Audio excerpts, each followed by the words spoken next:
করছো? ও কি? ওটা কেমন লাগছে খেয়ে বলো তো মিথিলা সোনাটা?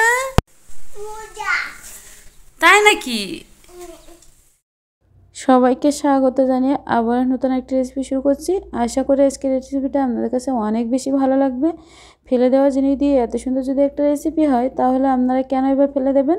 বর্তমান সময়ে যে দ্রব্যমূল্যের দাম, ফেলে না দিয়ে এই রেসিপিটা তৈরি করে খাবেন, অবশ্যই অনেক মজা পাবেন। বিশেষ করে সকাল বিকালের নাস্তায় এই রেসিপিটা তৈরি করে খেতে পারবেন। তাহলে রেসিপিটা শুরু করা যাক। এই ফুলকপির ডাঁটাগুলো কিন্তু অনেকেই ফেলে দেয়। ফুলকপির ডাঁটা দিয়ে কিন্তু খুব সুন্দর রেসিপি হয়। সেই রেসিপিটাই কিন্তু আমি আপনাদের সাথে শেয়ার করব। এবার আমি এই ফুলকপির ডাঁটাটা আপনারা চাইলে কুচি কুচি করে কেটেও নিতে পারেন, আবার চাইলে একটা গ্রেটারের সাহায্যে গ্রেটার করে নিতে পারেন। খুব সুন্দর করে আমি বটি দিয়ে কুচি কুচি করে কেটে নিয়েছি। এবার এখানে আমি পরিমাণ মতো পেঁয়াজ কুচি অ্যাড করে দিয়ে দিলাম। এবার কাঁচা লঙ্কা কুচি অ্যাড করে দিয়ে দিলাম। কাঁচা লঙ্কা কুচিটা একটু বেশি করে দিয়ে দিলাম, তাহলে কিন্তু এই পাকোড়ার টেস্টটা অনেক বেশি আসবে। পাকোড়া বা বড়া।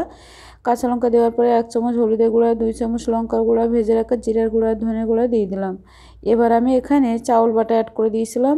চাউলটা আমি ভিজিয়ে রাখছিলাম, আর একটু ময়দা দিয়ে দিলাম। চাউলের গুঁড়া দিলে কিন্তু বড়ার টেস্টটা কিন্তু অনেক বেশি আসে, আর অনেকটা মুচমুচে হয়, খেতেও কিন্তু অনেকটা ভালো লাগে। আপনারা চাইলে শুধু ময়দা বা আটা দিয়েও করে নিতে পারেন, আবার চাউলের গুঁড়াও দিতে পারেন। খুব সুন্দর করে আমি ম্যারিনেট করে নিয়েছি। খুব সুন্দর করে এটা ম্যারিনেট করে নিতে হবে, তাহলে কিন্তু বড়ার টেস্টটা অনেক বেশি আসবে। এবার আমি এখানে পরিমাণ মতো তেল অ্যাড করে দিয়ে দিয়েছি। যেহেতু আমি ভাত দিয়েই খাবো, ভাত দিয়েও কিন্তু খাওয়া যায়, আবার সকাল বিকালে নাস্তাও তৈরি করে খাওয়া যায়। যাই হোক, এবার আমি খুব কম তেলেই কিন্তু বড়াগুলো আবার ভেজে নেব। খুব সুন্দর করে মুচমুচে করে একবারে লো আঁচে ভাজতে হবে, তাহলে কিন্তু একবারে পাকোড়ার মতো মুচমুচে হবে, আর খেতেও অনেক বেশি টেস্টি হবে।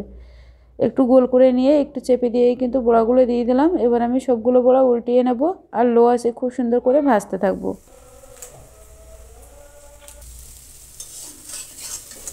সব বড়াগুলো কিন্তু লো আঁচে খুব সুন্দর করে আমি ভেজে উঠিয়ে নিয়েছি।